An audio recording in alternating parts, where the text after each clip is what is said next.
So Aquatic Transitions is a working group of pages, as Matt said.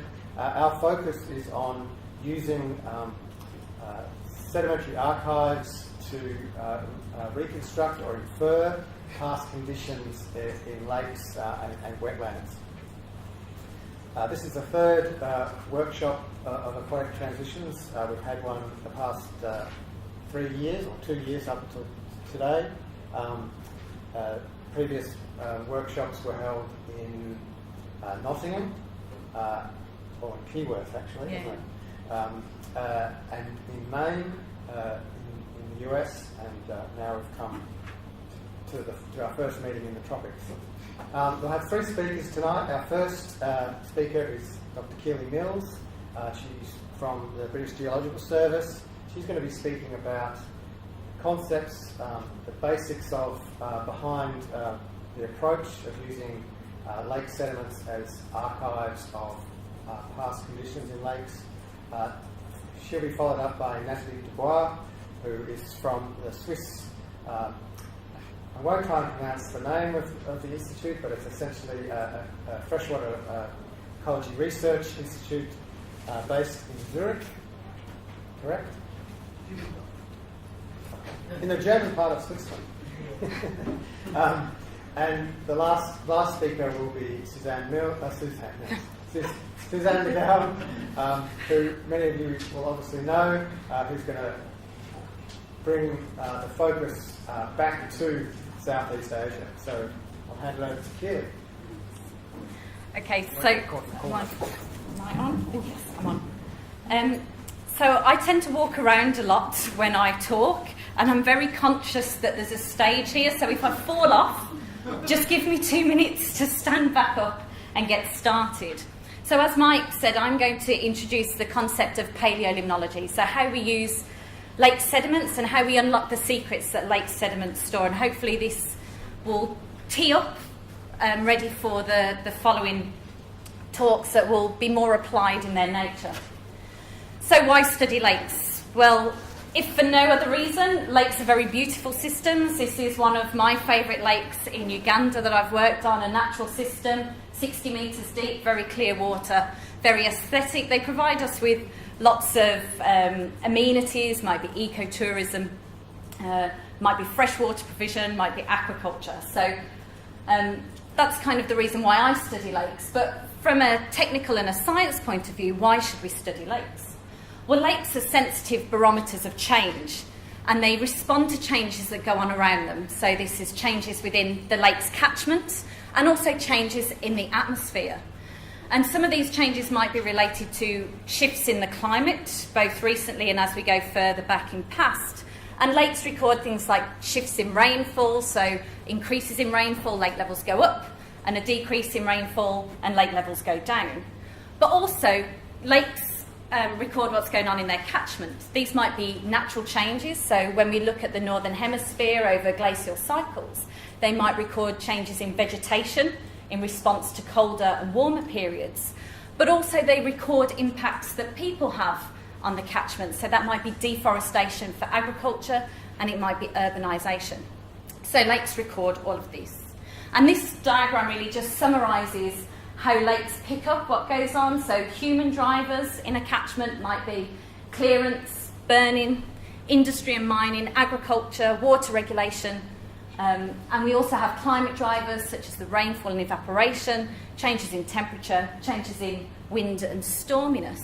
And all of these changes that go on around a lake cause the lake to respond in some sort of way. Sometimes the responses are very similar between climate and humans, but we might get changes in salinity, we might get changes in how much light can get into a lake. So the more sediment that goes into a lake system, the less light can get to the creatures that live in the lake. We might have eutrophication, so changes in the nutrient content of lake waters, and we also might get changes in lake level. Again, human impacts, we tend to find that putting industry or coal burning power plants in a catchment, you'll get acidification. We might have mining within a catchment that causes heavy metal pollution. We might get carbon loading, and we might get changes in lake level again from abstraction of the water. So when we think about lake systems, we often think about what we do in the modern context. And when we look at lake systems in the modern sense, in the present sense, we call it limnology. So limnology is the study of biological, chemical and physical features of lakes. And this is me about 12 years ago when I was young, youthful, on a crater lake in Uganda, sampling the water. And one of the things about limnology, it often revolves around modern sampling. So people go and take those samples, and we usually take those samples from the water column, so the actual water itself. And this is what we would refer to as monitoring. When we look at monitoring data, we might have a time series, so people might collect data for 10 years, they might do this continuously or not so. And we might have a variable on this axis, it might be, say, pH in a lake or salinity in a lake, and through time we can see shifts in what goes on in the water column. And these shifts could be seasonal, they could be annual, but we can definitely record changes over time. However, when we just look at the contemporary records, so maybe the last 10 years, even the last 50 years, we're not getting the whole story of lakes as they exist. Limnology is often a snapshot in time. There's not always a lot of funding to get continuous records of lake system change, and monitoring is not always continuous. So in some parts of the world we can get records extending back maybe 100, 150 years, but in the main it's probably around 10, 20 to 50 years that we have these samples. And like I say, they're not always continuous. It might be, in Uganda for example, we have people who went out in the 1930s and took a sample, and then people went out in 1975, and then I came along in 2006. So we do get some idea of what's going on in the system, but it's very sparse, the information that we have. The other thing to note is when we're looking at monitoring lake systems, this has usually occurred after impact has happened. So humans monitor systems, but humans have also impacted systems, and often we monitor the systems that we believe are most at risk of change or further degradation. And what we have to think, even though the longest records might go back maybe 150 years in some of the lakes in the UK Lake District, lakes have been around for a very long time. So if we think about how old some lakes might be, we have Lake Baikal in Siberia. It's a huge lake, it's like an inland sea, it's about 1,600 metres deep, and it's been on the earth for 25 million years. The sediment record that they've extracted is probably just over 1 million years.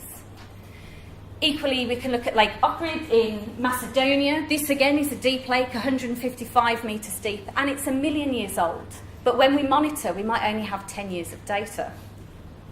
And the majority of lakes, especially in the Northern Hemisphere, from a Northern Hemisphere perspective, thinking about the Great Lakes, they're usually shallower systems, 60 to 150 metres deep, but they're only 14,000 years old, so they're a little bit younger in age, and they occur after deglaciation of the landscape. So you can see suddenly a 10-year monitoring record isn't telling us much about lakes that have been on the planet for much, much longer. So if we think about that monitoring record that I showed you, the mock-up of the monitoring record, and my caveat here is this is not to scale, so don't read too much into the scale of this diagram. But here we have time increasing, so say the present day, or 2016, because we're not too far into 2017, this point in the record might be 100 years ago, it might be 1,000 years ago, it might be 1 million years ago. We can extract sediment from a lake system. And we can look at different variables, and we can see that there's a lot of change through time. And then when we think about that monitoring record, it kind of sits here in a small blip at the end of the scale. So we have all of this history within lake sediments that we just didn't know about from looking at this tiny part of a lake's history. So when we want to move away from limnology and access these long-term records of change, we move into paleolimnology, and that's the study of biological, chemical and physical features of lakes, but in the past. Now, unfortunately, we don't have a Doctor Who-style TARDIS. We can't go back in time. We can't go back 1 million years and monitor the lake and see what was going on. So basically, we use the next best thing, and that's lake sediments or mud that we extract from the lakes. So in terms of the sediment time machine, as I would call it, it's like a history book. So for paleolimnologists, the people that study lake systems in the past, A sediment core is like a history book, and it contains remnants of biota, of the biology that lived in the lakes. It might contain records of pollutants, of geochemistry, of changes in climate, and much, much more. And we can basically extract these. We can date our sediments using radiometric dating. We can look at plant and animal macrofossils. As animals have died, they sediment out to the bottom of the lake. My favourite, fossilised algae, so diatoms. I'm a lover of mud and algae, and also changes in pollen. So all of this, plus more, is stored within these lake sediment archives. So just going back really to this image that I showed you at the very beginning, everything that goes on within a catchment and with the atmosphere comes down into the lake system, it sediments out, and it collects in the bottom of these lakes. People who have a love of mud go out and we collect these sediments, often not in the best conditions, not very stable systems. We go on boats and we drop sediment corers. This is a piston corer, and this is myself looking 10 years older, taking these sediments. And we can basically push these tubes into the sediment, and using a plunger kind of effect, we can pull out lengths of sediment. And this is just an example of some of the sediments that we might get out. And already, even at this stage, hopefully you can see it from where you are, we've got changes. We've got darker material, we've got lighter material, and we go back to dark. So we know something's changing, something's happening in these lake systems. So one of the important things to understand the nature of changes that are going on in our lake sediments, we need to be able to date the lake sediments, and that's assign a calendar age. If it's all right having a change in a lake system, but unless you know when it occurred, there's not much you can say or do.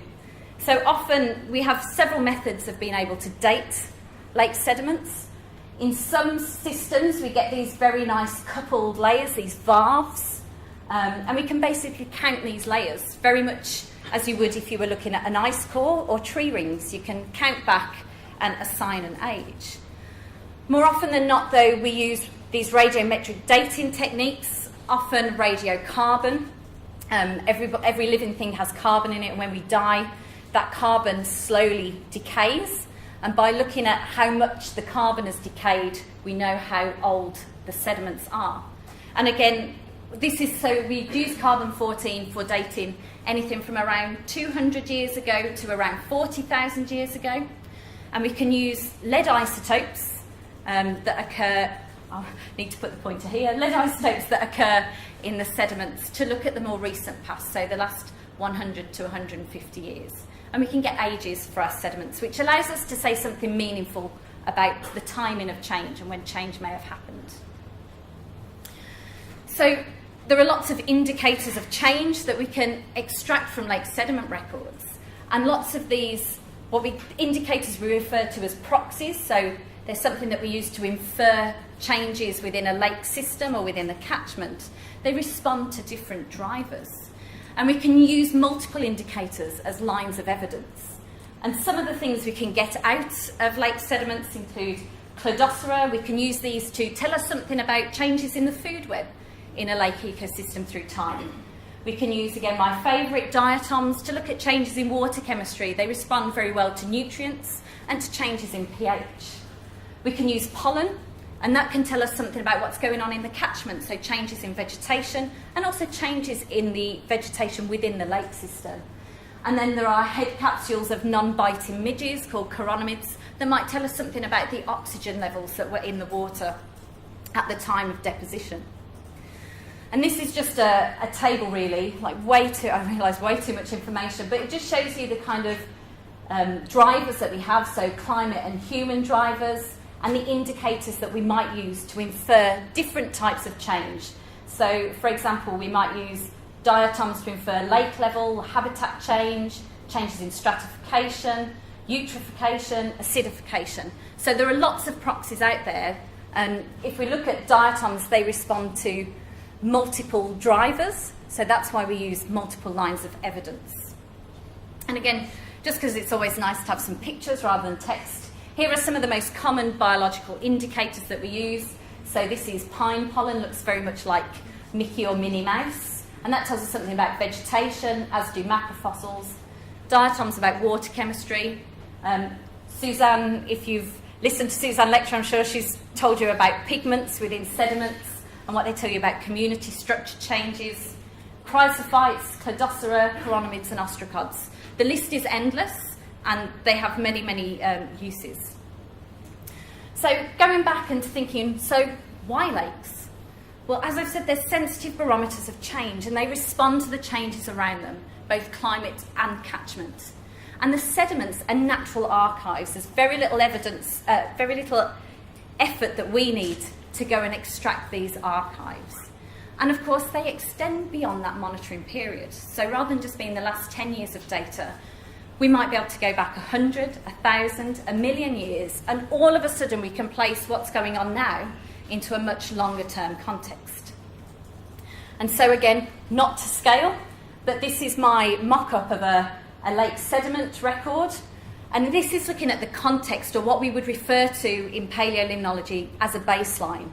So say this is 1,000 years ago, and we're kind of moving up towards the present day. We can see there have been lots of changes in this particular lake system. So it could be changes in pH, it could be changes in salinity. But over the long term, we can look at the average and get a baseline. So we know that this is the natural range of variability, perhaps before humans impacted the system, and this is the long-term baseline.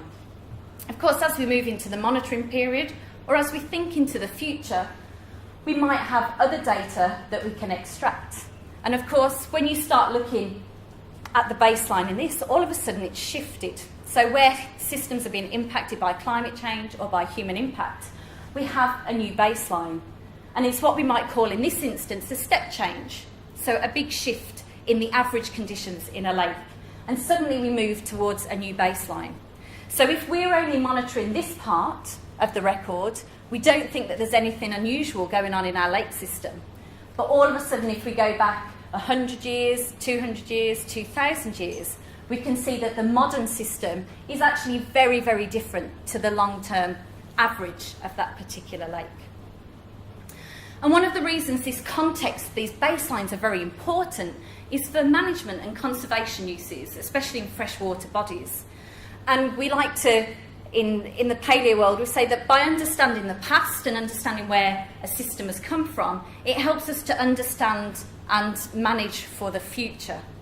And basically, we can use paleolimnology to identify change, to predict change, and also to plan for changes that might occur.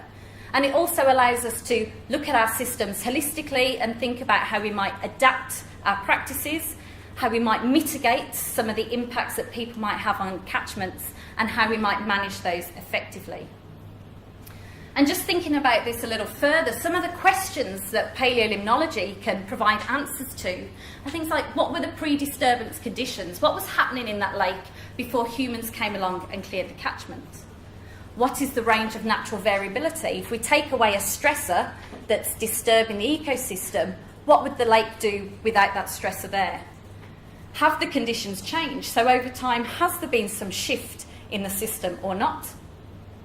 Can we detect evidence of human activity? And if so, what type?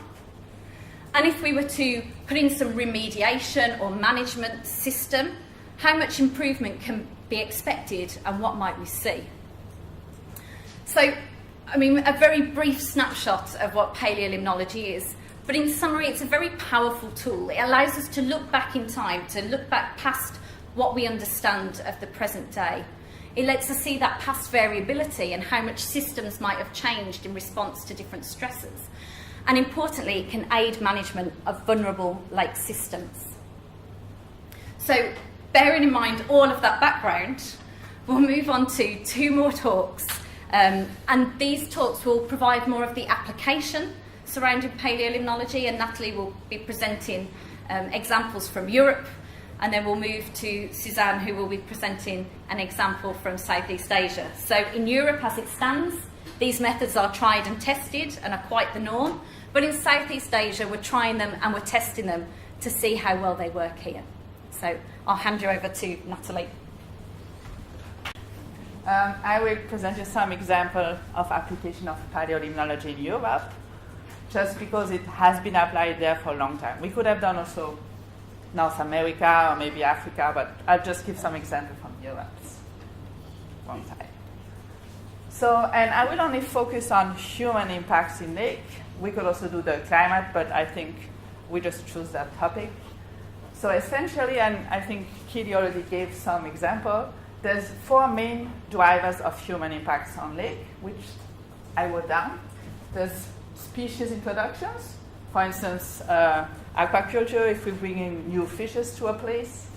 There's soil erosion coming mainly from deforestation, burning, or agriculture. And soil erosion brings a lot of sediment into the lake, or also nutrients, and that can affect all the little bugs, diatoms, algae that live in the lake. Another large impact that is later in time is pollution coming from, for instance, from mining activities or industrial activities. And then there's habitat modification. For instance, if there's water impoundment, like big dams, or if there's removal of water, for instance, for agriculture, for irrigation. So in Europe, the soil erosion is actually the oldest signal that we see, mostly from the settlement of people. When they arrived, they deforested a large part of Europe to start agriculture. The second signal is pollution, but it's much more recent. It's only the last 2,000 years, and also during the Industrial Revolution. And I will now provide a few examples. 2 examples of nutrient enrichment from soil erosion, that's one long-term and one shorter term, and then also 2 examples of pollution, one long-term, so a few thousand years, and one of only a few hundred years. So let's first look at the spread of agriculture in Europe. So one of the birthplaces of agriculture around the world is the Fertile Crescent here, about almost 10,000 years ago. And then the knowledge of agriculture spread westwards throughout Europe up to 4,000 years it arrived in England, roughly. So the diffusion was through farmers, just cultural, just by word, but also people migrated westwards.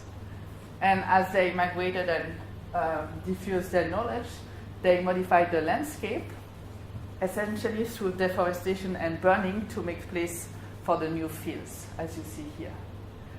Then they also started to have pastures and croplands, so animals like cows and sheep living. And as you see, this caused a lot of soil erosion also. So not only agriculture, but also pastures. And this soil erosion had an impact on the aquatic ecosystem, and this is how we can reconstruct those past spread of agriculture. So what are exactly these indicators that Kitty showed us in the sediment? How can we know what was happening in the catchment? The deforestation and burning is often shown through pollen. For instance, when you have deforestation, you have less tree pollen and an increase in the pollen of herbs. During burning, you have an increase of charcoal, so those particles that come from burning of plants. If you have pastures, you have fecal markers from the animals, like spores. Or you can have also, if you have croplands, you can have an increase of crop pollen, like cereal in Europe or maize in America.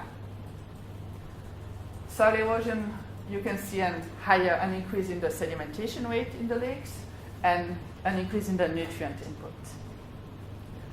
And to detect the shift in the aquatic ecosystem, you need to look at the animals actually living in the lakes, the diatoms, the pigments, or even zooplankton. So this is just a brief overview of the oldest signal of human activities in Europe. So you see there's studies a bit everywhere, from Finland, Estonia, Denmark, England, down to Spain. And overall, they start to see human agriculture, human activity around 6,000 to 5,000 years ago. And the largest shifts, like eutrophication, about 2,500 years ago or 3,000 years ago. And interestingly, they see a shift in the pollen, so in the vegetation in the catchment, at the same time as a shift in the diatom community. So there was a shift in the catchment that directly impacted the lake ecosystems. Yeah, that's what I should say. So if we look a bit closer to this deforestation, on the right you have a modeling study from Jed Kaplan showing the forested fraction over Europe from roughly 1,000 years before crisis, so 3,000 years ago, to almost 2,000 years ago, and then to the present. And you see how it was already a little bit deforested 3,000 years ago, but then it spread quite rapidly. And at present, there's some part of Europe that are mostly not forested anymore. So we just cut down everything to put agriculture. So what's the signature of this large-scale deforestation in the lakes? Mostly you have a loss of stabilizing trees in the catchment. So you have increased erosion, high sedimentation rate, delivery of nutrients, and this leads to eutrophication of the lakes. And I will just explain now the eutrophication part a bit closer. So eutrophication is an excessive supply of nutrients. It can be from natural sources, which we just looked, the soil erosion, but it can also at present be from domestic sources like sewage disposal, from industrial sources like chemical discharge, and from agricultural sources like fertilizers. And this triggers in the lake mostly algae bloom because they're actually happy to have that much nutrients coming in.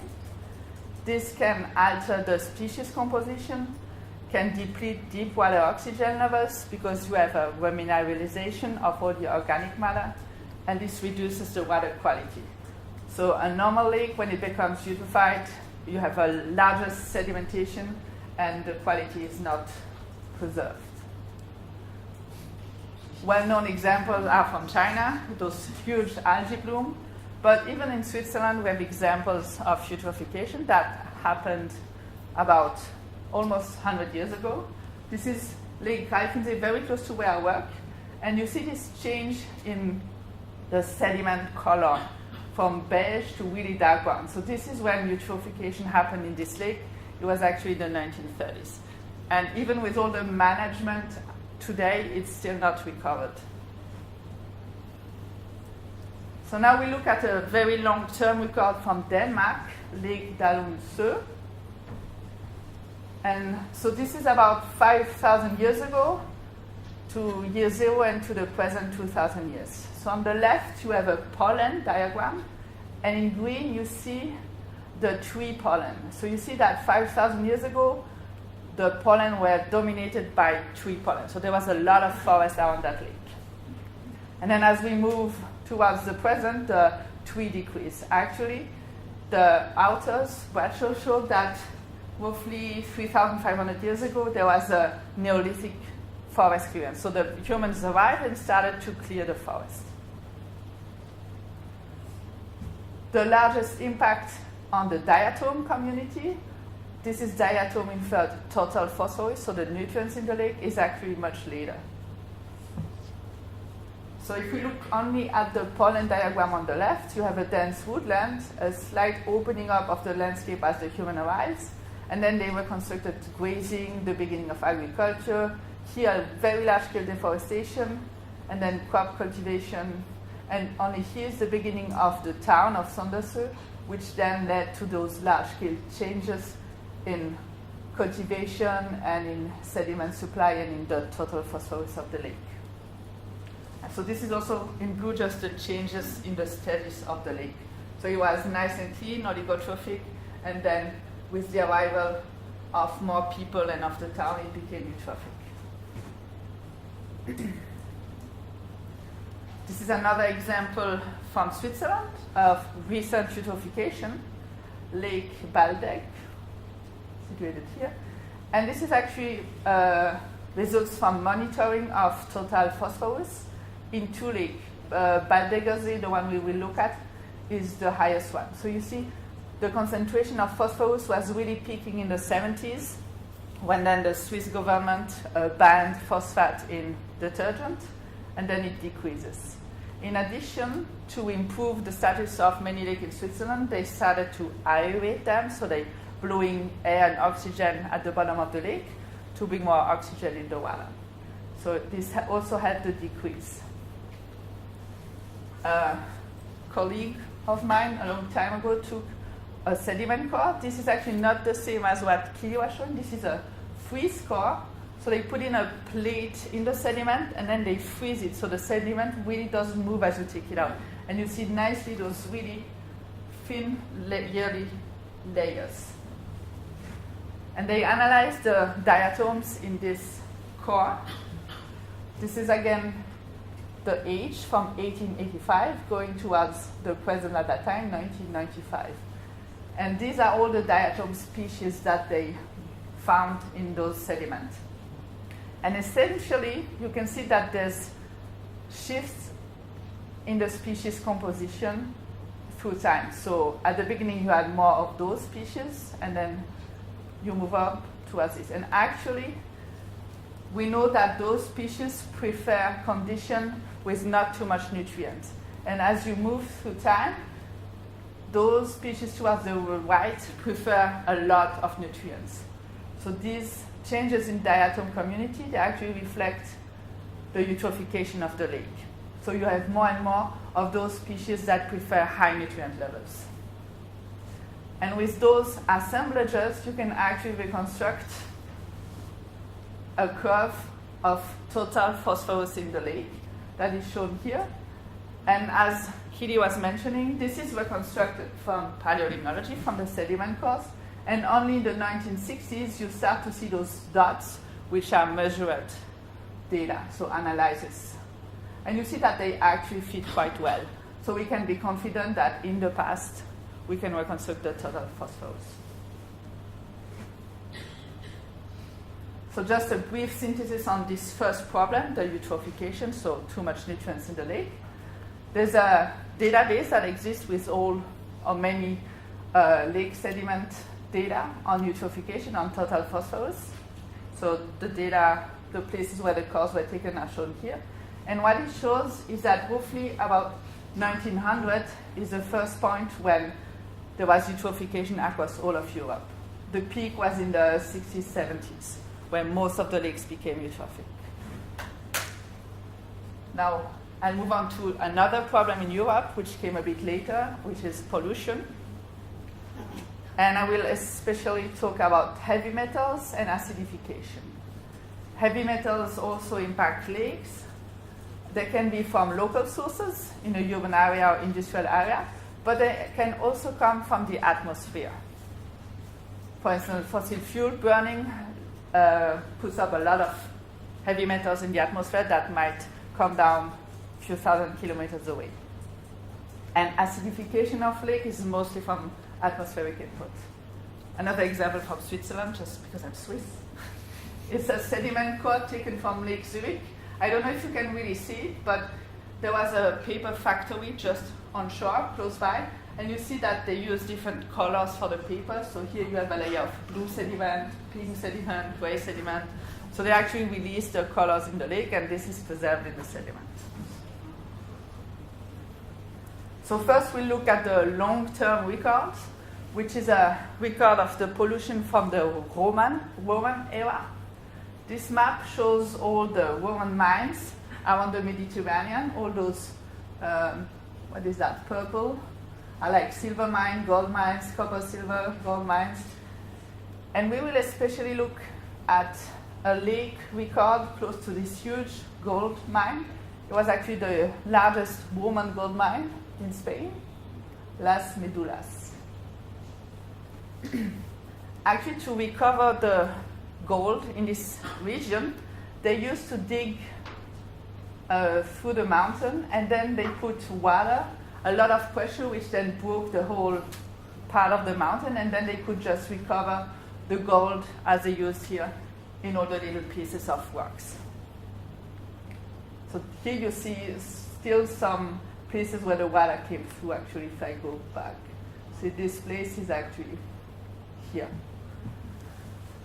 So in this study, they recovered the core in Laguna Royal, which is shown here, and the gold mine Las Medulas is located relatively close, about 20, 30 kilometers further north.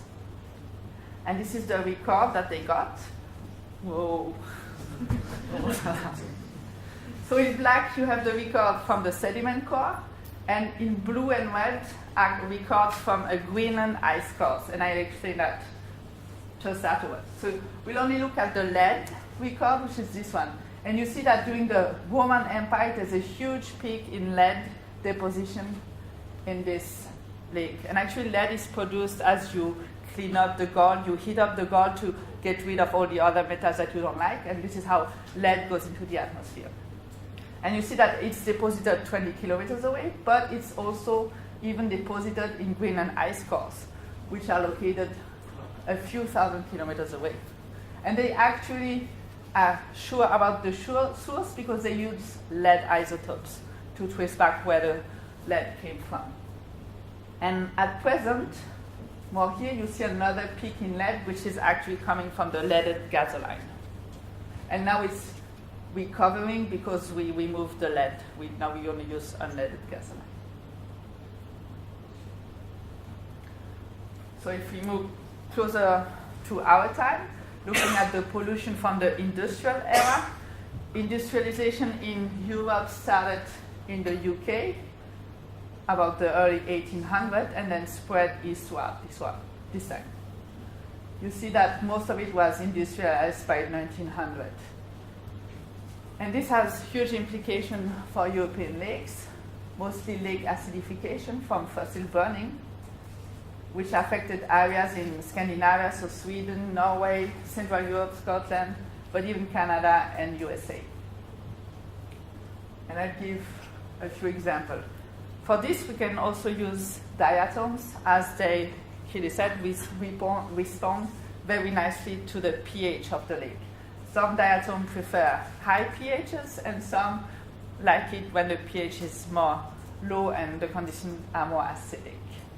And here we look at an example from, is that England? No, how do you call it? Britain, Scotland, UK? Can you just have one? So the one block of Glenhead here. And here you see the depths in the sediment core from 0 to 45 centimeters and the dates that were attributed. So 1985 is the top of the sediment core, going back to 1850 and probably 18 or 1700. And in red are all those diatom species. And you see that some diatoms were more present in the bottom of the core a long time ago and then tend to disappear, whereas other diatoms tend to increase towards the present, or were not even present and then they appear. So these upper diatoms actually prefer acidic condition, and this is how they could reconstruct the pH of the lake water, which was relatively stable, and then there's a shift about 1860, 1870 towards more acidic condition shown by those new or increased species that like it when it's acidic. A longer term study from Sweden, Lilla Öresund. So this time it's only looking at the various species that like it acidic or not that much. And down here you have the reconstruction of the pH. This is a very long-term reconstruction from roughly 13,000 years before our present, so 15,000 years ago, up to now. And the interesting thing here is that actually the lake was naturally acidic, pH 5, but then in the last 4,000 years it became less acidic until the Industrial Revolution, a lot of acid deposition, pollution, and now it became even more acidic than before, down to pH 4. And this is only reconstructed from the shift of which diatom was living in the lake. But if we had only the monitoring of the lake, people would tend to try to bring the lake back to those conditions in the last 2,000 years, only because we go really far back in time that we see it has also been acidic naturally before.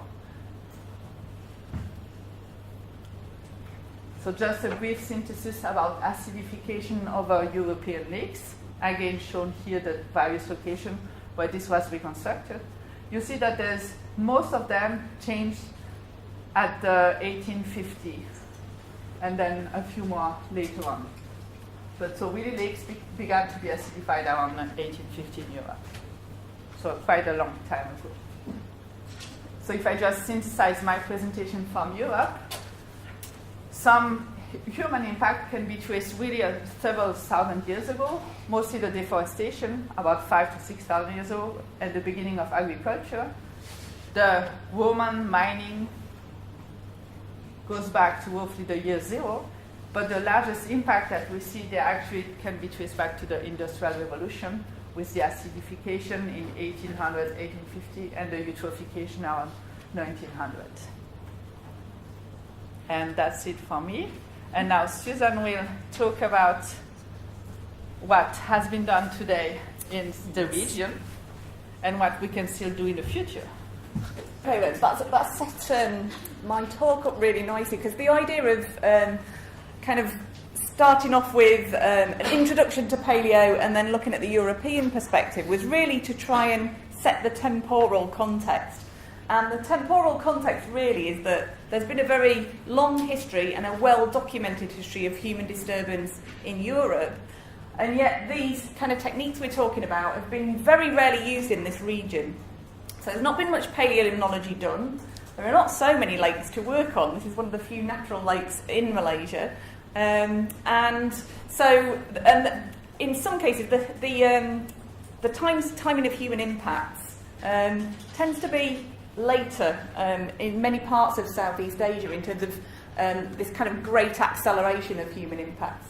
So I'm going to talk about some work we've been doing on Tasik Chini in Peninsular Malaysia, but I want to reflect a little bit on some of the major kind of timescales of human development in this region. And I think obviously humans have been living in this region for thousands of years, but in terms of really large-scale human impacts, probably one of the first documented ones around about the 1840s when tin mining started, mostly on the west of the peninsula, and of course this was associated with major immigration from mainly from China to bring in workers for the tin mining. And of course that's where Kuala Lumpur gets its name from.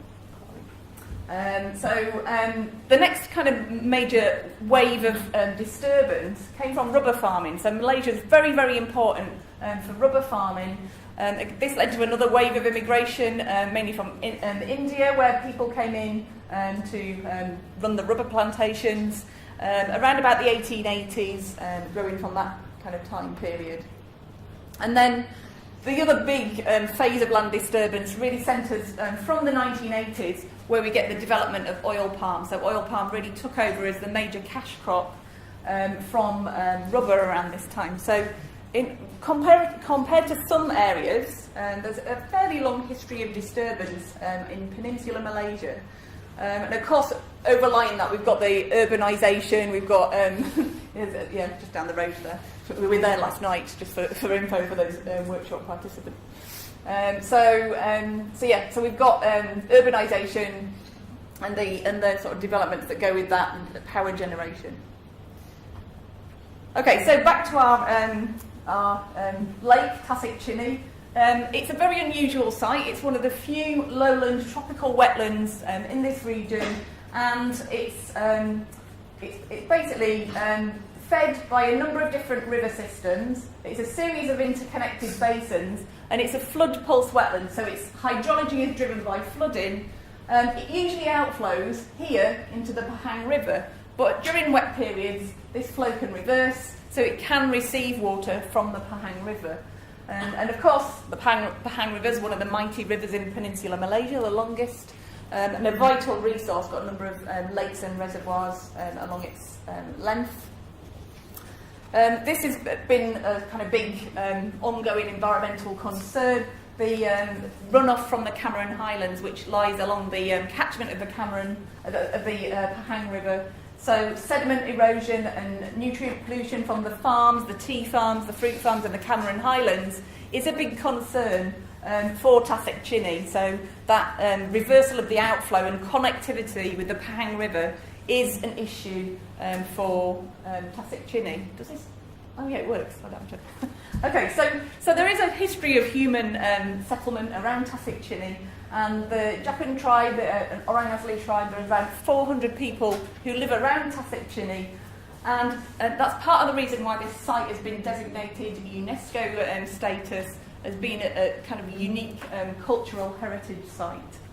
So the the orang asli that live in this area have been dependent on fishing, so in the lake. So about 11.5% of households, this is from a while back in 1993, were dependent on fishing from the lake, but that's declined in recent years. So the dependence on natural resources from this area has been declining, partly as a result of some degradation in the environment, in the ecosystem quality. There's another inhabitant of Tasik allegedly, and this is the, I don't know if this is, maybe this is a reconstruction, I'm not sure. But this is the dragon god of, the dragon of Lake Chinny. And so this is something that's been handed down in oral histories. And it's actually suggested that perhaps this idea of a dragon god, Naga, derives from there's talk that there's archaeological finds which may date from the Khmer kind of period that's been found around these lakes, but that's an unverified find. So there's potentially a long human history at this site, but the evidence for that human history back in the sort of prehistory is sparse, to say the least. So, the dragon god. So let's think about what this site looks like. So there's some wonderful habitats on Tasik Chini. These are not islands, these are floating mats of pandanus. So this is the pandanus here being sampled by, this is Ginny, one of the co-workers on this project. We've got lotus, water lotus here, and emergent vegetation, so lots of different types of water plants. We've got some soft brush there, and this is Stefan, who's somewhere in the audience there, travelling through the middle of those floating islands of pandanus. Okay, and then really importantly, I just wanted to mention the water lotus. It's kind of seen as a bit of an iconic species in Lake Chinny. Because it's developed for it's considered important for ecotourism because it flowers, it looks very nice, and people like to see it on the lake. So it's considered something that's quite important in terms of managing the lake in a good ecological status. But the legend goes, and this is based partly on oral histories. This is a new book that's just come out. I'm sorry about the quality of the download there. By Sarah Crabtree, who spent 2 months with the Yakan tribe living on the shores of Tasik Chini, taking oral histories from them, and which has led to some evidence that there's been a degradation in the ecosystem quality. So there's quite a bit of evidence that the water lotus has been declining. So this was one of the key questions we wanted to know about when assessing what's going on with this lake. So back to the sediment coring. So we went at sediment coring in April 2015 to collect short cores. So this is 1 metre approximately of sediment. So this was, and we went to a number of the basins. So we collected cores from each of these basins here. We were interested in looking at different parts of the basins because there's different pressures in different parts of this lake catchment. So there's some oil palm development in that part of the catchment. There's some rubber development. There's mining for iron and aluminium, some of it kind of open cast mining. There's a lot of and then some of it's kind of burrowing into the mountains. And there's some orang asli settlements in these various areas. And then in 1995, a modification to the hydrology was installed, so a weir raised the level of the lake. And this was, the idea behind this was to try to stop the water levels from fluctuating because it was perceived that they were declining, and this was causing issues for ecotourism. So it was primarily dammed to support ecotourism, to allow better boat access. But also to protect from these waters from the Pahang River, which were coming down from the Cameron Highlands. So it's a contentious management intervention because this is a natural flood pulse wetland, which is actually quite it should be quite variable. So this is something we're interested in looking at to see how that intervention, what effect it might have had on the ecosystem. So most of the coring that I'm going to talk about is... Oh, no, that is the location of the resort where we stayed. So I thought it was the coring site, but no, it's not. It's where we're having dinner.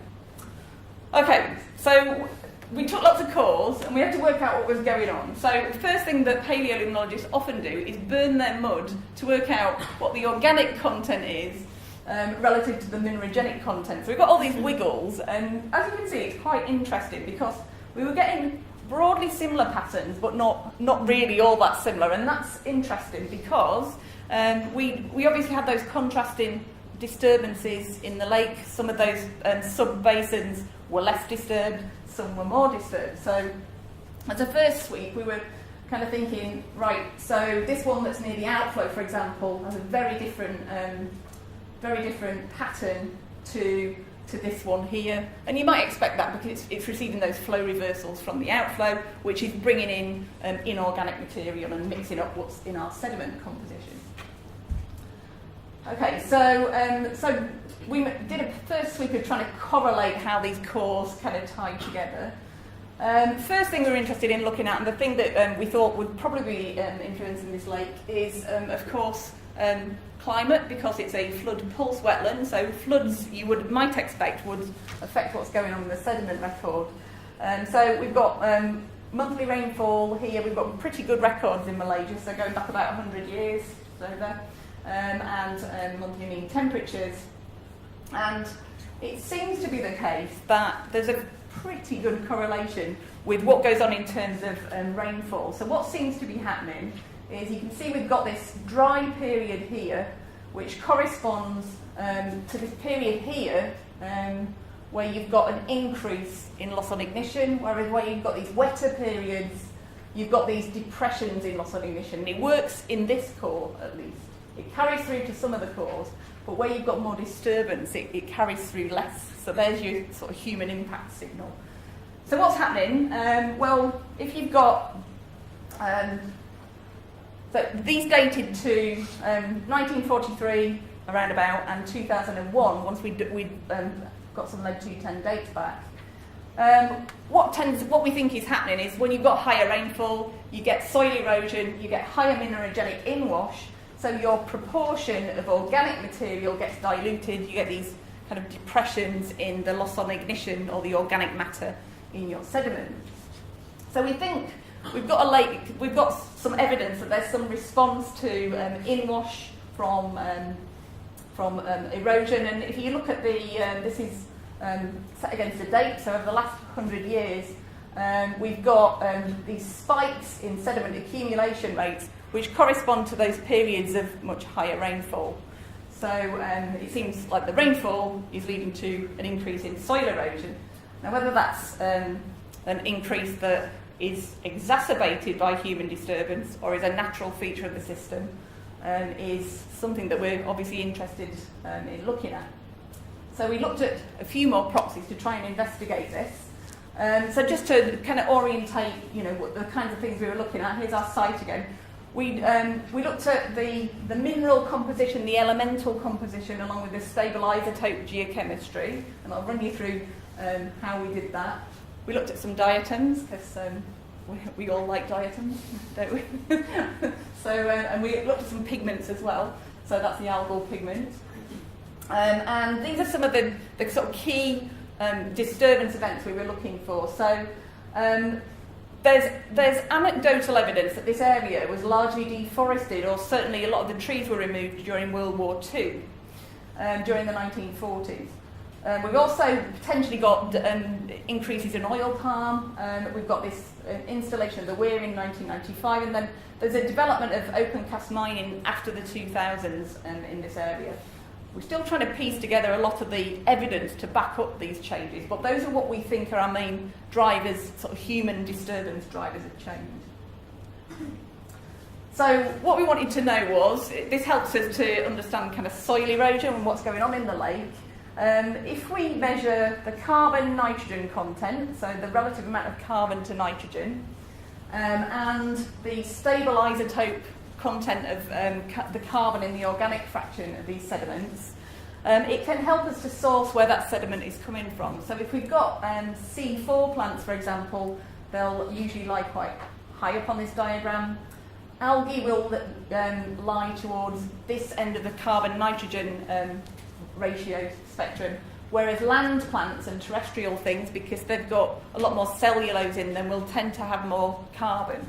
So we can use these ratios to source where our sediment material is coming from, which is quite useful. So if we then go to the catchment samples and orientate it in that diagram, what we can see is that our soils are lying here, and our plants are mostly lying here along that ratio. So these are the catchment samples, and they're telling us that most of those plants are C3 plants. They're not undergoing the C4 pathways of photosynthesis. But we've got a few things here that might be. So most of the things that are going to be washing in from the catchment are going to have this kind of a signature. So if we then look at where the sediment core lies, here's the upper bit of the sediment, and there's the bottom of the sediment core, and there's what happens through time.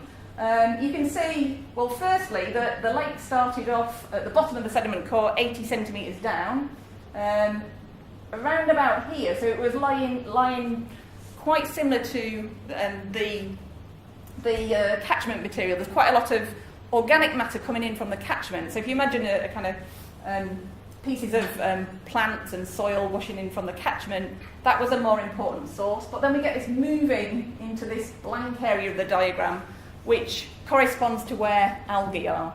So we've got more algae being produced relative to the stuff that's being washed in. That's telling us that that lake is becoming more productive because it's producing more algae.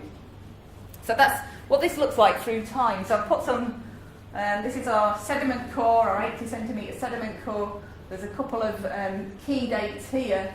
And the things to look out for is this shift in your carbon-nitrogen ratio, which is essentially what I showed you on that diagram. We get this decline in carbon-nitrogen ratio, which essentially indicates that things are becoming more productive because you've got an increase in the relative proportions of algae.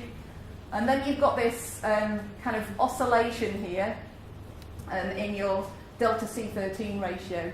I think that's partly to do with soil erosion, so you've got an increase in catchment soil inputs, and also sediment infilling as well, so maybe more production of the benthic, the algae that live, or plants that live around the lake. We kind of, there's further evidence that this is soil erosion because we've got heavier stuff. This is sediment with a higher density. So it's telling us that sediment's getting washed around that time. So 1940s, big amount of soil erosion. Eutrophication precedes that. So that's telling us that this is when we think the deforestation was. You can see there's a suppression in the carbon content there. But the eutrophication precedes those deforestations during World War II. We were interested to pick up these signals of soil erosion because some of the soil modelling, this is the Russell model, which denotes susceptibility to soil erosion around this catchment. You can see the big red zones here. This is right where our core was taken. So these were always going to be areas which were susceptible to soil erosion because of the land disturbance that's going on around them. So the model incorporates land disturbance and things like slope to work out soil erosion. Okay, so just thinking about what's going on in terms of the ecosystem changes. This is Charlotte Bryden. You might have met her when she was over here. She was over here doing a master's dissertation. She went round Tasik Chini and went round all these little microhabitats and scraped diatoms from the plants, the surface of the plants. So she went to the mud and to see if there were certain diatoms that liked living in certain places.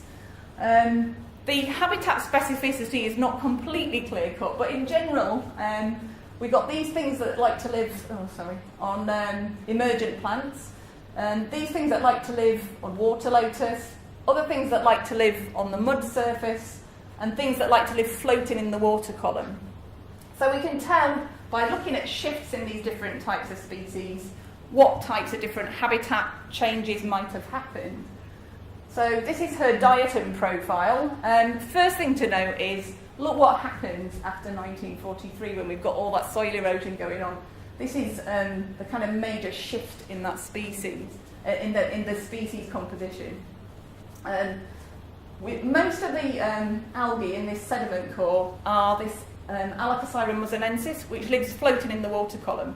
So we think it lights when the lake floods, and it lives in the plankton. So it's a very sort of plankton-dominated system before that time, but after 1943, we get an increase. It looks like it's the water lotus that's coming in. So the water lotus has increased probably after 1943. So it's how much of a natural feature it is of this lake system is. I'm sure it is a natural thing, but it seems to have increased. And then we've got an increase in mud and emergence, which suggests that there's been a sediment infilling and an increase in aquatic plants and a change towards swamps. There's also this indicator down here, which we think is to do with stability of the water column. It's another indicator, a diatom indicator. So this diatom record suggests to me that there's been an increase in kind of terrestrialisation process, which is the lake infills and becomes more like a swamp as it gets more shallow. So just to put this into a little bit more long-term context and to wrap the talk up, we've been talking about these sort of relatively recent human impacts over the last 100 years or so. And what does this mean in terms of longer-term impacts? Well, we went back with Stefan the following year and took long cores, and we got about 3.5 metres of lake mud from this lake, which we had radiocarbon dated. And the basal sediments from that mud were about 4,500 years old. So this lake is about 4,500 years old. We think that's when it started depositing sediment. If we look at what this means over the last 4,500 years, you can see what's happened with the sedimentation rates in the Anthropocene. Now, those sedimentation rates would increase anyway as a lake infills. Part of that is to do with increase, that's what happens when lakes get shallower. So it would happen with lake ages, but I don't think it would have happened to that kind of extent. That's a major increase in sediment accumulation rates.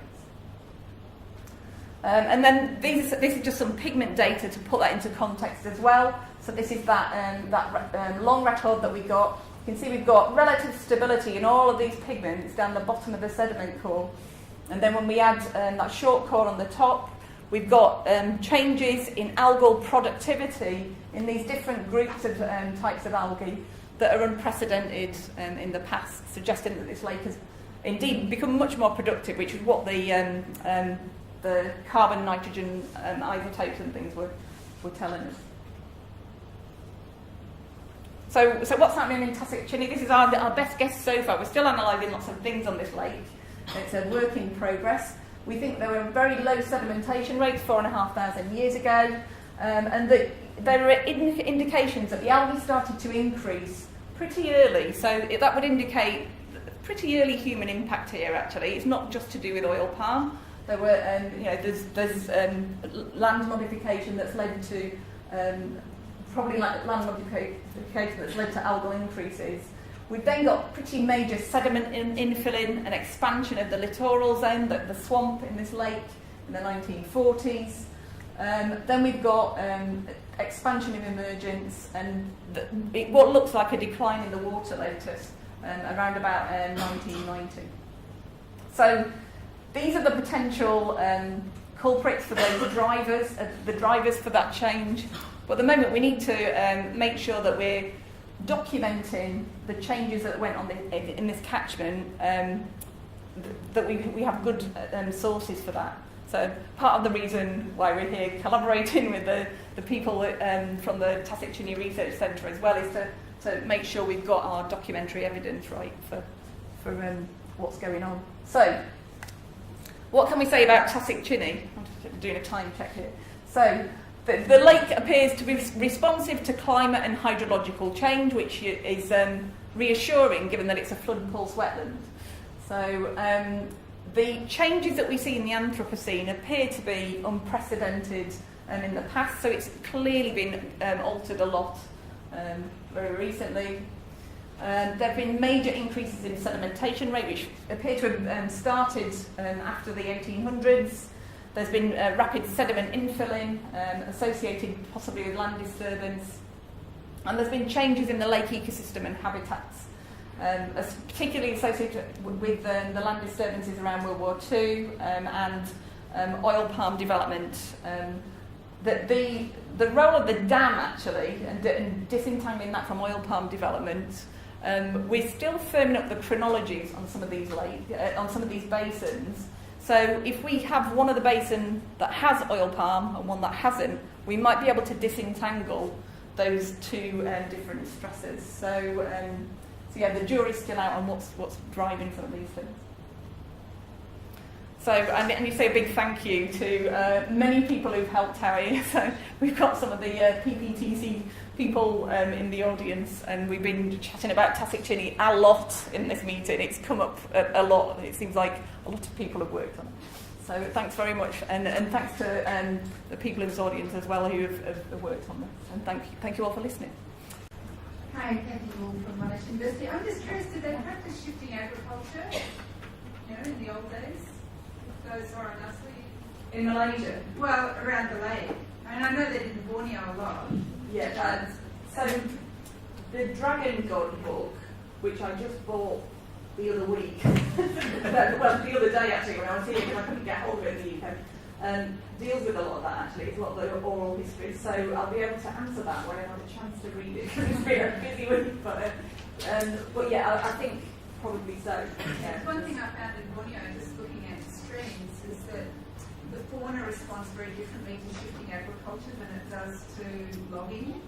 Clear felling. It has very, very different results in sedimentation and the actual animals that survive it. Okay. So you can see correlates difference and lots of things would be different. Okay. So that would be, we're obviously looking at some of the biological indicators, and Stefan, who's working on this project, actually works on correlates, so that's good to know. Yeah. It'd probably be very localised, I guess, with shifting agriculture and be the same as what we have now. Yeah. So one of the things we discussed with some colleagues in Liverpool was they've been out to do the charcoal analysis. So we were going to maybe try to get a student project on charcoal. Pulses. Yeah. Over a few years. Yeah. So that's it's a nice suggestion actually.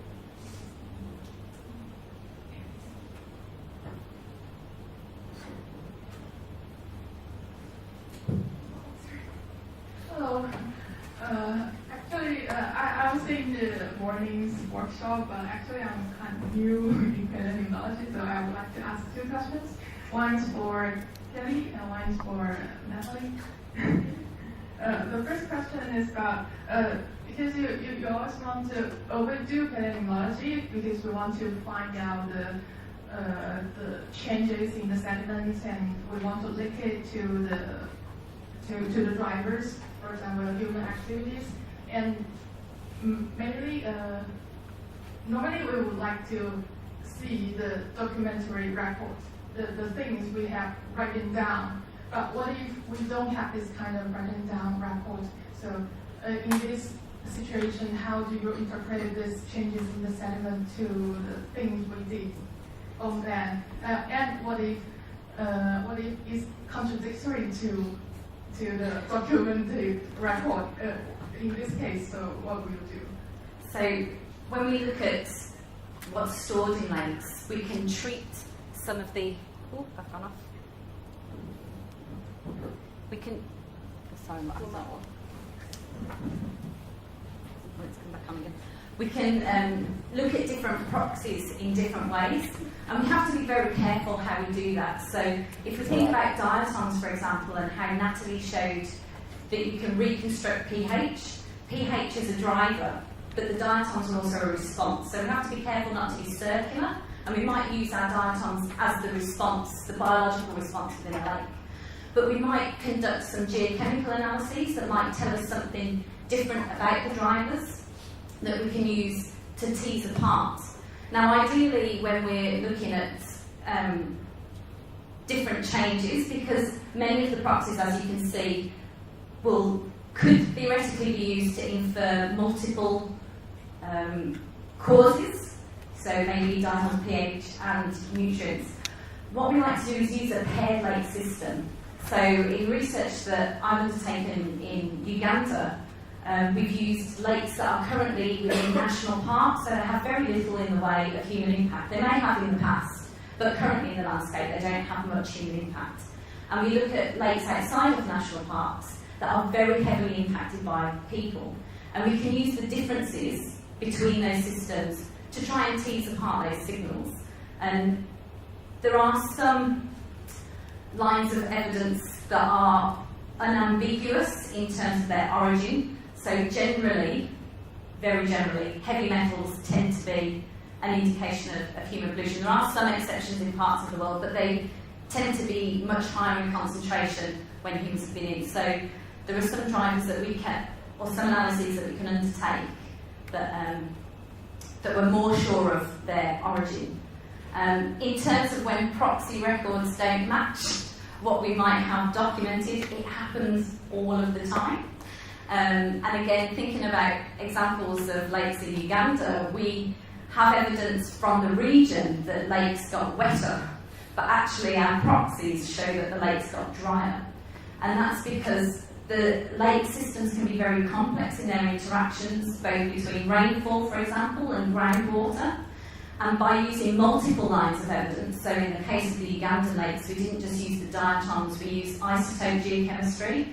We could see that there was some exchange with the groundwater, so by using additional lines of evidence, we can start to firm up our story or maybe question our thinking of how those different proxies are responding to various drivers. Okay, thank you. And I have another question for Natalie. Because I'm kind of curious about the last case you mentioned about this 13,000 years long record, that case.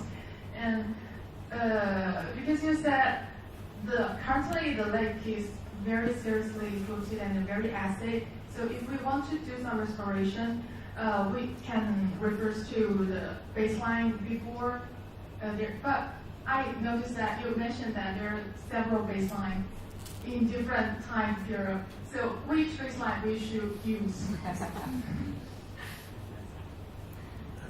Yeah, that's a difficult question. Can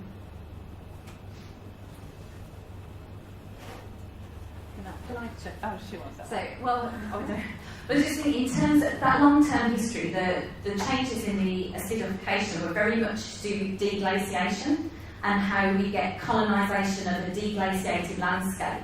So when vegetation first starts to colonise after the ice has retreated, you get a lot of nitrogen fixes on the landscape, and so that alters the pH. So when the lake was more acidic, it was because the vegetation set up in that area was very, very different.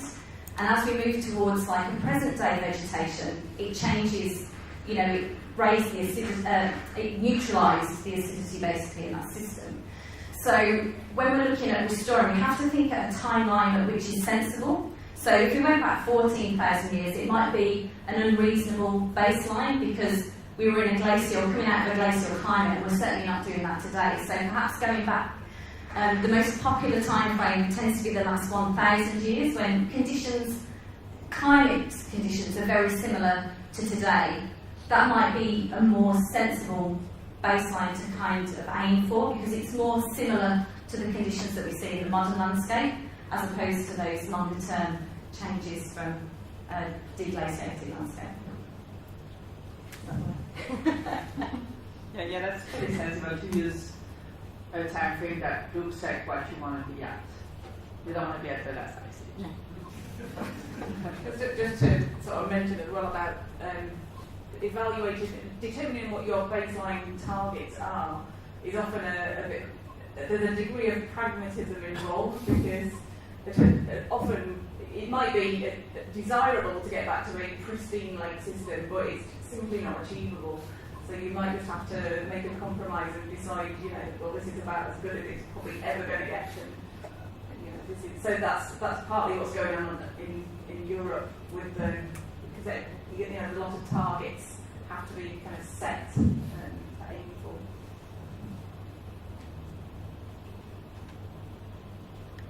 Just want to follow up what you said. You can't watch the lakes in isolation.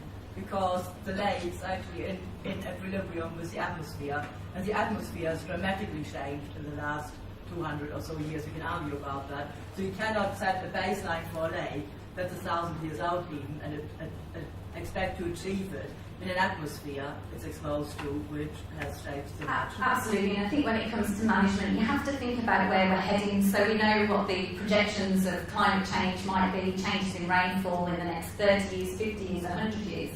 There might be very little point managing a system to how it was 200 years ago, when in 50 years' time the system might be very different just because of those drivers changing. So there's lots to consider, and there's no one right answer, and every system, you have to understand the system, look at the system, and think about how that system responds, I guess, and treat them all as individual. You can't just place one blanket management for a suite of lakes, because it just doesn't work, I don't think. But just to kind of mention with atmospheric, lakes in equilibrium with the atmosphere. So in Europe, the legislation was such that the sulfate deposition got really cleaned up, so that there were improvements in sulfate. That may not be the case everywhere, so there's issues with atmospheric pollution here that that may not be legislated for. Even the law which came in 85 took at least 20 years to show good results. Yeah. So there's such a delay that really you have to settle for what you can get. And of course, with atmospheric pollution, it's far more wider travel than something that goes on with the catchment. So lakes that we once thought were pristine in North America, for example, are actually very heavily polluted by long-range nitrogen pollution, which is increasing productivity. So whilst you might have laws in one area, if you're downwind of somewhere that doesn't have emission targets, you might still end up with similar problems just because of that transboundary pollution.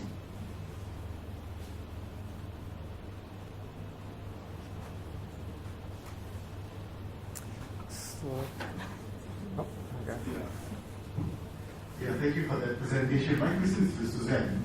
Tassicini is one of our marine biosphere sites, UNESCO. We have only two, the other one is in Rocker Range. I think the science which you have showed us today is showing that this lake is under severe threat. And I know UNESCO just come and check, like they do a check every 10 years, and we could lose the listing, I think, if we do not do anything. Probably, I don't know whether there's any policy recommendations from this study guided by science, which, because it's managed by the state government of Pahang and the ministry, which will be helpful. The other thing, you did show that in the 40s, and you attributed it to World War II. But I think, and I need to be corrected, I think it's during the time when we just got independence in the early 50s or mid-50s, the Malaysian government consciously cleared huge amount of lands around that area under the Felda scheme. So that explains that the buffer of Tassicini is mostly rubber or oil palm. So it's probably not World War II, because I think it was the Felda scheme that brought about that. And the other thing is about the microbial content in the lake. I read some reports that they're allowing 25 times higher than permissible levels. Does your study also cover microbial contents of the lake? I think the resort will stay just put their waste into the lake as well. Yeah. Right. So the first thing was a management. Right? So we were discussing this earlier because I think it's really important. So for example, there's the obvious thing to examine is the dam. So that's something that could quite easily, we can test whether that is a positive or a negative thing. It's simply that the chronologies that we're developing are not quite accurate enough yet, because we're still conducting analyses.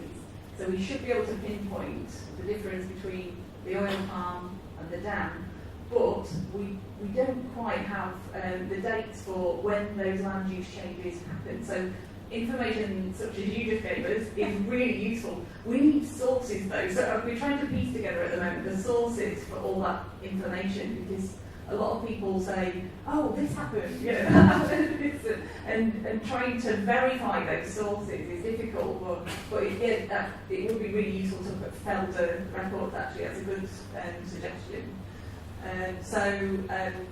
The next stage is definitely to work with the PPTC and work out a plan, because the UNESCO designation, obviously, it's about cultural heritage, and it's still a very important site culturally, and still, I think it's very much loved by Malaysians. It's really clear, many people have worked on this site, so it certainly would be, terrible if it wasn't managed to preserve that.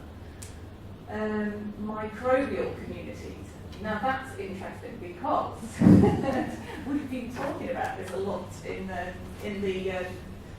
sessions, because we have someone attending our aquatic transition workshop who is interested in using metagenomics. So we don't know, our information on freshwater microbiology is still really in its infancy, and metagenomics has real potential. So with the ability to extract metagenomes from sediments and look at sort of broad-scale shifts in diversity is improving all the time. So we were actually discussing whether that was a potential way of looking at ecosystem change as well. So, yeah. Does that cover everything? There were three main things.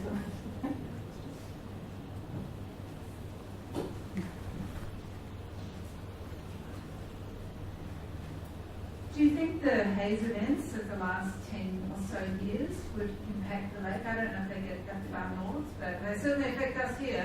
My lines have layers. They can't see easily. So, and there's all sorts of things with particulates, there's the heavy metals, there's so much. We're only just actually, we've got a group of people working on what's in those emissions.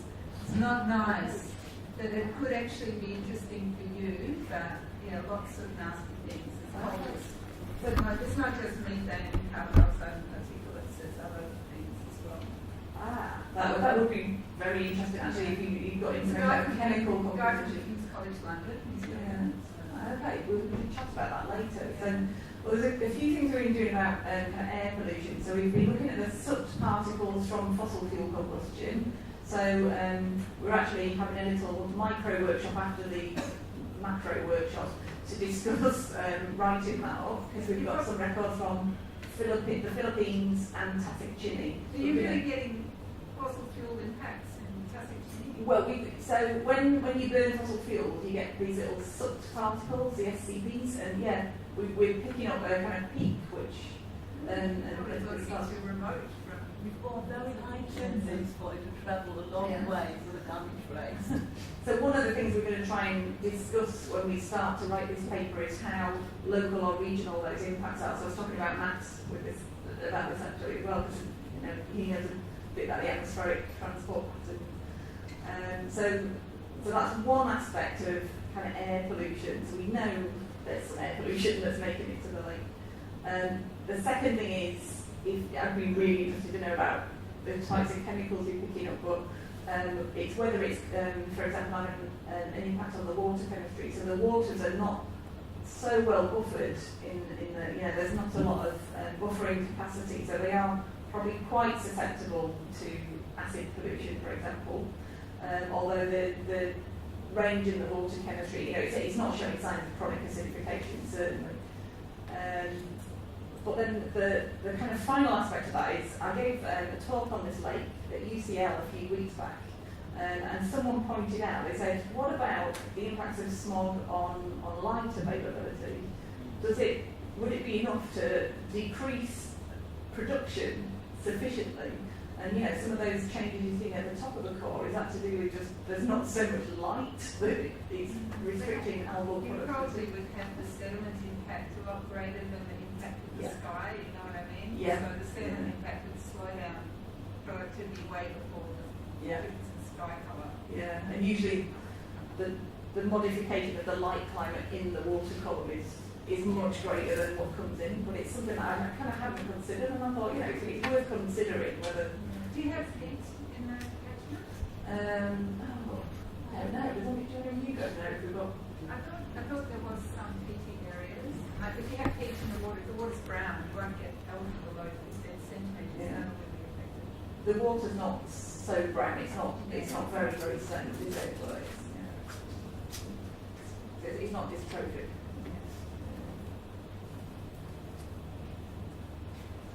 I just also about Tasik Chini, sorry. Just wondering about lotus. You sort of said you think it is native, but it's increased in abundance.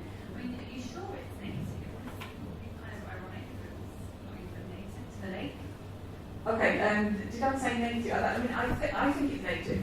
Right, that's correct. Yeah, I do think it's native. It's simply that, is it native? Not so wide. I think you were talking about it wasn't so widespread. Yeah. As it. Yeah, so yeah, the lotus is native and it's considered a really iconic species.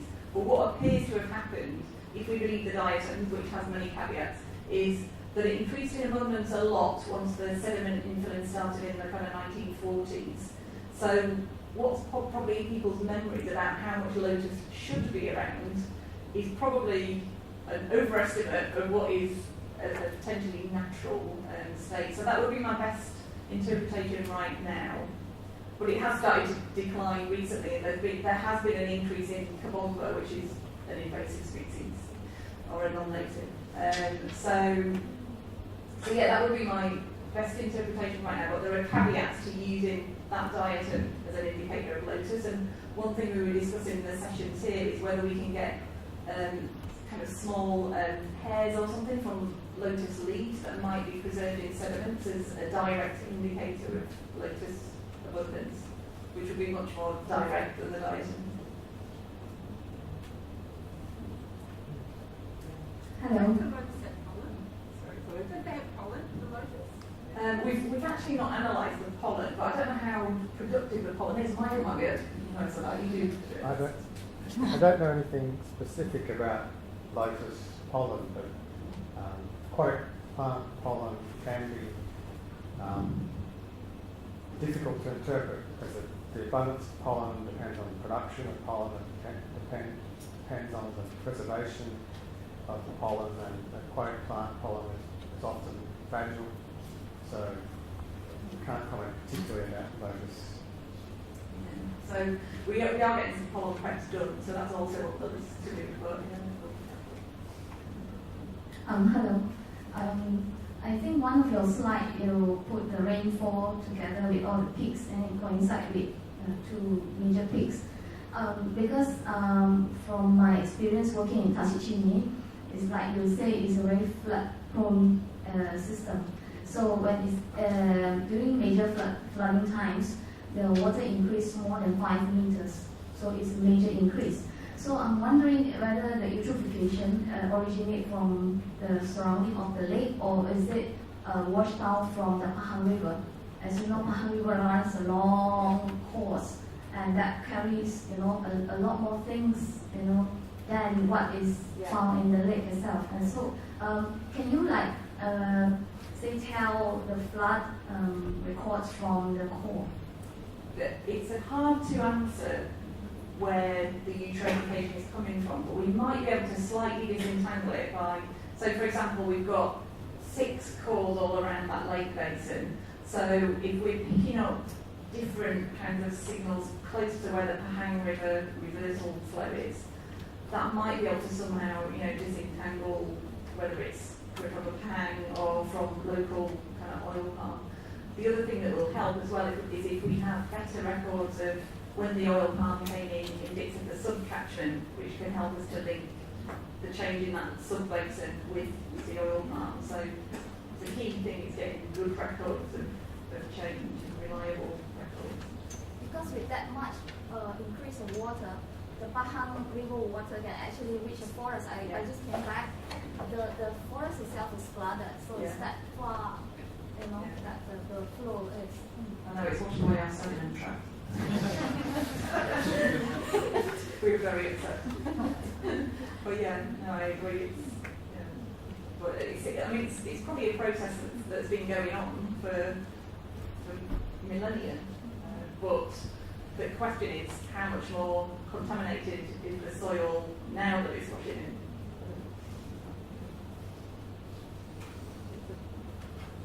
Hello. How do you restore a lake as best as you could? Over to you, Gul. Ideally, you take away the stress that's causing that change. But from a realistic point of view, even if you were to totally remove that stress, there's still some legacy. Lakes still cycle nutrients within their system. So there's some great examples from the UK where they've had point source pollution of nutrients into some very deep lakes. And they removed this point source 20 years ago, but the lake is still hyper-eutrophic because the nutrients within the sediments are being released. So, you know, moving the stressors, ideal, because at least you stop it, but it might not actually counter the effects. Thinking about acidification in Northern Ireland, they used to line catchments to try and rebalance the pH, and you know it's not sustainable. So there are interventions. You might, in some systems where there's high turbidity, you might plant reeds to settle out the fine sediments before it reaches the system. But of course, once you do that, you're altering something else within the lake because you're introducing a different type of habitat. So there's no straightforward answer, and again, it's taken into consideration what's the best case for that lake. So if you did, say, introduce reeds to stop fine sedimentation, would it cause more harm than good? What's the trade-off of keeping it as it is? Or trying to do some remediation. And I'm sure there's plenty of other remediations that go on within lake catchments. It might just be revegetating catchments, or you know, in systems that have very steep sides, thinking about when you clear the catchment, if it's used for agriculture, don't clear it 2 weeks before the monsoon weather comes through, you know, or perhaps think about rotating your crops. So you remove crops and then you put something else in, or mulch, to stabilise that catchment so it's not being washed in. And sometimes it's just very simple, straightforward solutions. It might not resolve the problem immediately, but it might alter slowly the systems, and systems might take a very long time to recover. We just don't necessarily have that foresight yet to see. So maybe in 20 years' time for some of these systems, we'll have some idea what's going on.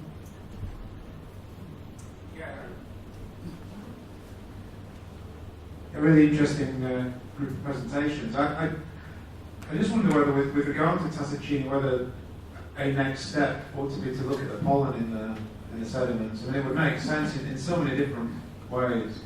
I'm just thinking about the lotus. I mean, lotus is native to tropical Asia and to northern Australia, but it doesn't mean it was found in every single lake in that region. So there is a good possibility, actually, that the lotus here is also kind of tied up with eutrophication in the lake, and it's being benefited by those kinds of changes that you're documenting in the sediment. It would be interesting to see whether, you know, over the record that you have, whether there are any major changes in pollen, not just at Aquatic, but also from the catchment as well. And because the oil palm ought to be recorded in the pollen record as well. I mean, oil palm, it's an African plant. It's not going to be. It's introduced to this region, so it's got a very definite signal. Yeah, I mean, we've been discussing for a while that we need to get the pollen done, and it sounds like you're really desperate to count it, though.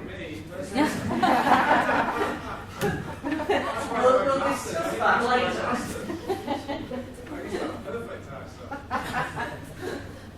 But yeah, there's definitely markers of the Anthropocene that we can look at. I'm glad you just confirmed that lotus is indeed native to this region, because I started to doubt myself there. But so of course lotus is also going to be strongly determined by water level, because it's a floating leaf plant. So just natural processes of lake infilling will probably lead to an increase in lotus as well. So, and that will become more rapid if there's soil erosion. So it could be a bit of both, really. You might even have lotus seeds. We haven't. We've looked. We had half a seed, didn't we, Stefan? And we burnt it for radiocarbon dating. But the problem with lotus seeds is they're big, so you need a lot of sediment to get enough to quantify anything. So we need something. If we had little hairs on the leaves or something, that would be much easier to quantify, or pollen. I'm not sure the hairs would survive. I think they'd break down. Yeah. If they're kind of silicious. Yeah, I don't think they are. Yeah. You've got somebody who's interested in doing the DNA and things like that. Might be worthwhile seeing if there's any DNA preserved in that. Yeah, definitely. I mean, there's so much potential for DNA. can I ask another question? It's about lotus. Has any work been done in Tasik Burra? Why I ask is because Tasik Burra, compared Tasik Burra and Tasik is 1/6 the size of Tasik Burra. But if I'm saying of now, you compare the native plants, it's almost identical except for lotus. I'm talking about prior to the disturbance. So lotus, there are lotus in Tasik Burra, but never in large quantity. But in Tasik Chini, is prior to the dam construction. Is Tasik Chini was famous for its lotus. And after the dam construction, that's when Kabomba was first recorded. Okay, that's interesting. So my understanding, I've never been to Tasik Burra, but my understanding is it's more of a sort of peat swamp situation than Tasik Chini. Right? I mean, there is a long-term record from Tasik Burra. Yeah. So if you compare the plants, because I am not a geologist, so but from my observation, they look almost identical, except for almost, except for of course the really rare endemic species, which are more forest bound. But if you're talking about aquatic species, there's I think 2 species that is absent from Tasik Burra. One of them is lotus. Yeah. From the record. I mean, the record runs back to maybe late 1800s. That's that long a record. Oh, fantastic. Yeah, so I'll have a chat with you about that later, actually. But, yeah, it does sound like a bit of a puzzle, and it's important. Yeah.